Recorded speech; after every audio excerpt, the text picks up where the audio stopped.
Sequência 9. Por outro lado, via como os rapazes do 5º ano procuravam a companhia de Margaret. Eram convidados para chás semanais e almoços mensais em casa do diretor. Só por imaginá-los em redor da mesa, a pouca distância de Margaret, Eugênio sofria. Os alunos do 5º ano eram mais velhos do que ele. Alguns eram rapagões bonitos. Todos sabiam conversar com uma jovem. Vestiam-se com uma elegância simples e natural. Eugênio não tinha outro remédio senão procurar compensação nos livros.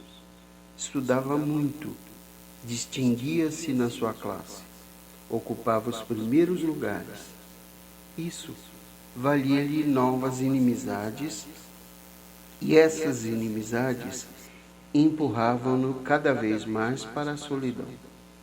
A sua alma sensitiva registrava com exagerada precisão os assaltos do mundo exterior.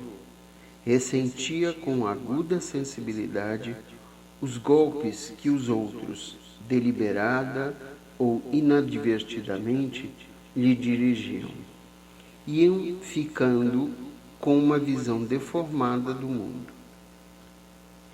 As humilhações a que submetiam, como que se lhe incrustavam na personalidade, aleijando-a. Aquela corrente queimava-lhe a mão. Se, saindo da igreja naquele instante, Margaret o visse ali, com o cachorro, ele morreria de vergonha. Se os rapazes o descobrissem, haviam de dar-lhe uma vaia. Por que era tão covarde? Por que não largava o animal, mandando o inglês pro diabo? Eugênio ergueu-se de inopino e saiu a caminhar apressado. Foi esconder-se debaixo das árvores do parque, atrás do grande pavilhão do internato. Havia ali uma sombra fresca e azulava. Quando o sino soasse de novo, anunciando o fim do culto, ele erguer-se-ia para entregar o cachorro àquele sujeito idoso. Sentado ao pé de um plátano, com as costas e a cabeça apoiadas no tronco duro, Eugênio procurava tranquilidade, lutava pela paz. Queria ser tranquilo e feliz como os outros. Por que não conseguia? Era aleijado?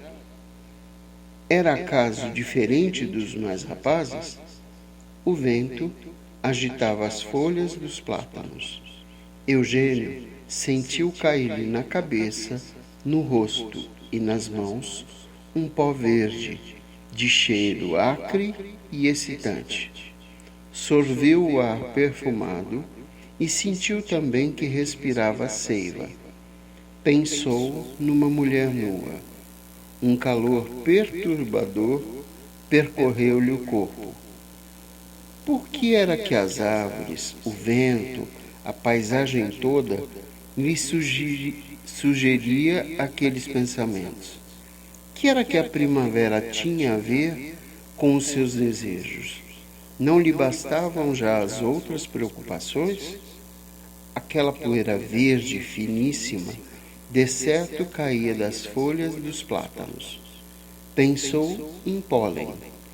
Viu mentalmente o professor de botânica com o lápis na mão, os óculos brilhando. Estudaremos hoje a fecundação à distância. Sim, ele estava respirando pólen. Os pássaros que beijam as flores trazem pólen no bico. O pólen também é levado pelo vento. Se ele fosse flor, agora ficaria grávido. Odiou esse pensamento, mas não pôde fugir de pensar em gravidez. Na sua mente apareceu a imagem da mãe, com o ventre inchado, a gravidez do seu terceiro filho que nascera morto. Lembrava-se de tê-la visto grávida, antes mesmo de compreender com clareza como nascem as crianças. Depois, uma outra imagem apagou a primeira. Margaret grávida. Horroroso. Como podia pensar em tais coisas? O rosto crispou-se-lhe numa careta, reflexo físico daquele pensamento monstruoso. E então, pela primeira vez, dolorosamente, ele desejou Margaret com a cara. Era uma revelação. O coração começou a pulsar-lhe mais forte. O foco central da sua vida de repente crescia, latejante, e tornava-se o centro do mesmo universo. A culpa era da primavera, explicava ele para si mesmo. As árvores rebentavam em brotos verdes. O vento levantava o vestido de uma mulher que ia passando lá longe, na estrada. Eugênio odiou a natureza. Ela não tinha pudor de amar assim abertamente, de gritar os seus pensamentos libidinosos em plena luz do sol. Procurou afastar dela a atenção, como quem desvia o olhar de uma gravura obscena. Mas o seu corpo continuava ali, palpitando. Devo estar doente, pensou. O cachorro latia para um gato preto que caminhava no telhado da casa do diretor. Eugênio acordou no meio da noite, passando da escuridão de um sono sem sonhos para a escuridão do quarto.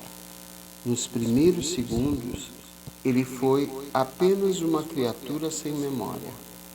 Era ainda o atordoamento do sonho que lhe enevoava as ideias, que lhe dava aquela sensação aflitiva e confusa que devia ser parecida com a da loucura. Durante alguns instantes, ele só teve consciência daquela angústia, daquela ânsia, daquela pressão no peito, de um formigueiro no corpo e do desejo de luz e de ar. Era uma impressão de fim de mundo. E ali, na sua cama, deitado de costas, Eugênio procurava vencer a escuridão, a névoa e a angústia. Durante rápidos segundos, perguntou-se a si próprio quem era e onde estava. Estendeu um braço, sentiu nas costas da mão o contato frio do ferro da cama. Aos poucos, ia compreendendo. Estava no seu quarto do Columbia College. Quanto tempo dormira?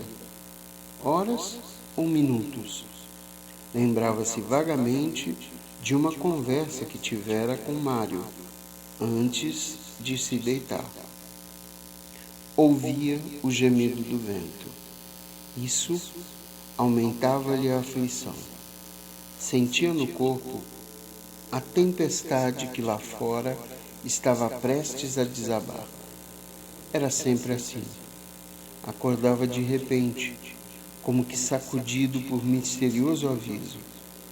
Depois vinha aquele desejo formigante de saltar da cama, de acordar os companheiros, pedir luz aos berros, abrir as janelas e respirar todo o ar que houvesse no mundo.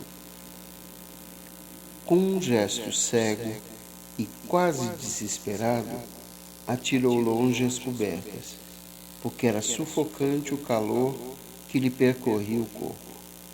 Que fazer? Pensou em chamar o companheiro. Inútil. Mário não acordaria. Se acordasse, era para lhe dizer um nome feio e cair de novo no sono. Se ao menos o vento parasse. O vento era o que lhe fazia mais mal. Não, o pior era a falta de ar.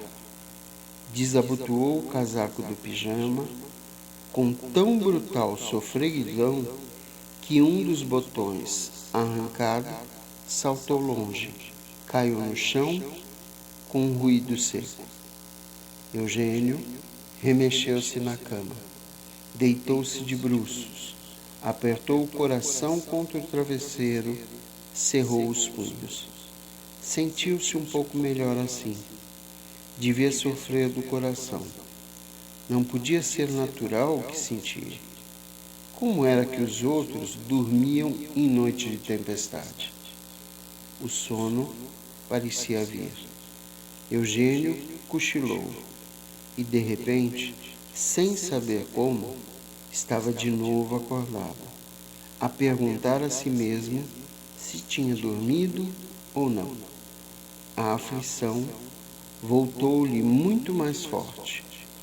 O vento soprava com fúria e ele, como que via o vento lançando desespero na noite.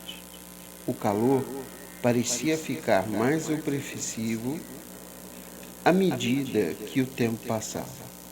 De súbito, Eugênio teve a impressão perfeita de que via os relâmpagos lá fora. Via-os, apesar da escuridão do quarto e das janelas fechadas. Ia morrer asfixiado.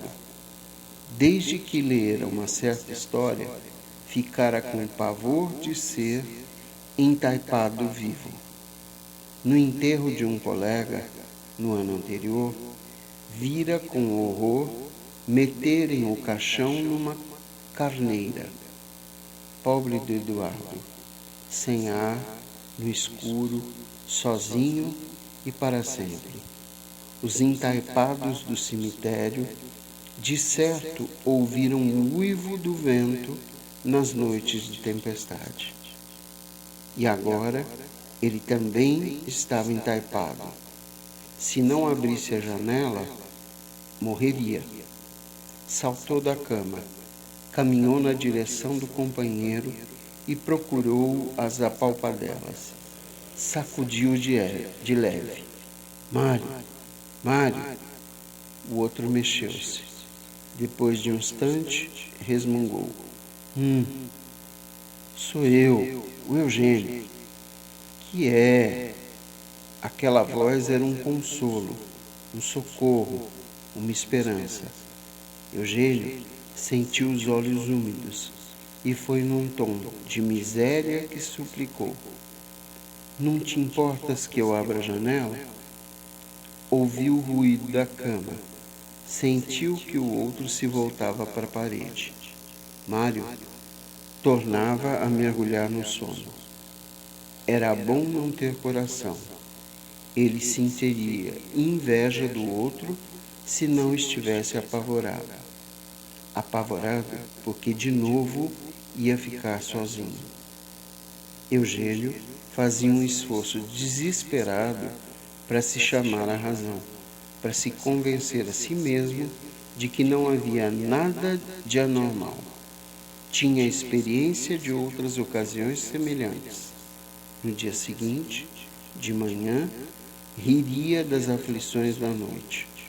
O mundo não ia acabar, e no dormitório havia ar suficiente para todos os alunos respirarem a noite inteira. Ele não estava entaipado. Essa ideia era absurda, maluca. Sim, maluca. Podia ficar louco. Tinha medo de enlouquecer. Se o vento não parasse, ele enlouqueceria. Se não conseguisse luz e ar, era capaz de sair correndo aos gritos pelo corredor, na direção da escada, da porta, do ar livre. Sequência 10. Deu 2 passos, procurando a janela, e de repente achou-se perdido na escuridão. Não sabia já onde ficava a sua cama, onde estava a cama de Mário, a porta, a janela. Ajoelhou-se, encostou as palmas da mão ao assoalho e começou a engatinhar devagarinho. O vago sentimento de ridículo daquela posição misturava-se com a aflição de estar desorientado. Com o sentimento de ridículo, a ânsia de achar a janela. E sempre o vento, as batidas do coração, o formigueiro ardente no corpo. A mão de Eugênio encontrou um objeto duro e frio. Pelo tato, ele sentiu-lhe a forma. Era o lavatório de ferro. A janela devia estar perto. Moveu-se mais alguns palmos para a frente e, com alegria, encontrou a parede e, erguendo-se, a janela. Abriu-a com fúria. A vidraça de guilhotina estava descida. Lá fora, a escuridão era densa, mas a luz, suja e má de um relâmpago, trespassou a treva e, num relance, Eugênio viu o vulto dos morros. Era como se o mundo não existisse e, de repente, aquela luz mágica e rápida criasse toda uma paisagem. Mas era uma paisagem de mistério e horror. Eugênio teve a impressão de que as montanhas também estavam aflitas, sofriam. Nem lá fora havia salvação. Outro relâmpago. Eugênio vislumbrou o céu de ardósia, as nuvens carregadas. Elas entaipavam o mundo. Eugênio pensou em erguer a vidraça para que o vento lhe refrescasse o rosto, as mãos, o corpo e o coração. Teve medo, porque agora tudo ia ser pior, já que o mundo não encontrava socorro. Oh, se chovesse, se as nuvens se despejassem aquela pressão, aquele peso, aquela aflição, deixar-lhe-iam em paz o corpo cansado. Ele poderia dormir. Como era bom dormir. Voltou correndo para a cama e afundou a cabeça no travesseiro. De instante a instante, relâmpagos clareavam o quarto. Eugênio desejava que a manhã viesse, que a sineta soasse, que os outros alunos acordassem, para ele ter a certeza de que estava vivo, de que estava salvo. Sobressaltou-se. Alguém tinha falado. Ouviu uma voz humana. Suspendeu a respiração. Não ousava abrir os olhos. Outra vez a voz. Ô, Genoca! Genoca! Era Mário. Eugênio voltou-se para o lado. Um relâmpago alumiou o quarto e, à luz lívida, ele viu o companheiro sentado na cama. Vai fechar a janela, pedia ele. Eugênio ficou onde estava, imóvel, sem falar. Fecha essa droga! Mário saltou da cama. Eugênio ouviu o ruído macio e surdo de pés descalços no chão. Depois, a batida da janela. O seu mal-estar aumentou. Outra vez, a escuridão. Eugênio chamava a si pensamentos agradáveis. Pensou em Margaret como um marinheiro em meio da tempestade no alto mar, pensaria na santa padroeira do navio. Sentiu que o sono lhe doía nas pálpebras. Apertou o coração contra o colchão. Viu-se de braço dado com Margaret, passeando na alameda dos plátanos. Eles caminhavam, a alameda não terminava mais. Era uma perspectiva sem fim. Os dois vultos iam ficando cada vez mais pequenos, mais pequenos. Dormiu. Quanto tempo? Despertou de repente e verificou, angustiado, que ainda não havia amanhecido. Teve vontade de saber que horas eram. Não ouvia já o sussurro do verão. O calor aumentava. A aflição voltava. Precisava de luz. Ergueu-se. Foi até a cama do companheiro, sacudiu-o. Mário, tens uma vela? Pausa. Ronco de impaciência. E depois, tenho, na gaveta da mesa. Fósforos também. Mas que é que tu tens? Eugênio não respondeu. Procurou a mesa as palpadelas. Abriu a gaveta. Tirou a vela, os fósforos. Acendeu o pavio. Cuidado com essa vela, avisou Mário. Eugênio sentou-se à mesa. Pegou numa revista. Abriu-a e pô-la de pé atrás da vela, procurando impedir que a luz desta fosse visível por cima da meia parede que dava para o corredor. Ficou olhando idiotamente para a chama amarela e para as páginas da revista. Pensamentos confusos, pálpebras pesadas. Se ao menos o sono viesse. Felizmente, o vento tinha parado. Abriu um livro. Elementos de Física. Denomina-se ar atmosférico ou simplesmente ar. E, de repente, um estrondo formidável rasgou a noite. Sacudiu o edifício, seguido de um trovão que ficou ribombando longamente.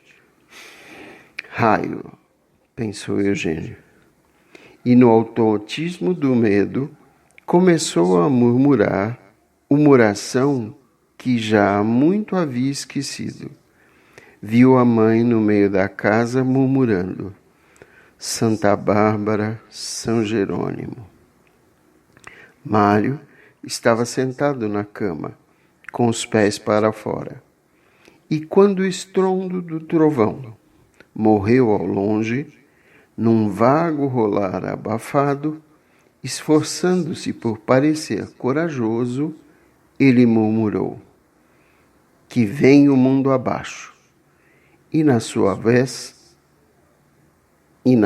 voz notava-se um leve tremor.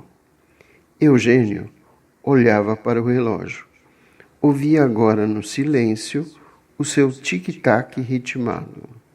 O ponteiro dos segundos andava à roda, mas como era lenta, como era invisível a marcha do ponteiro maior.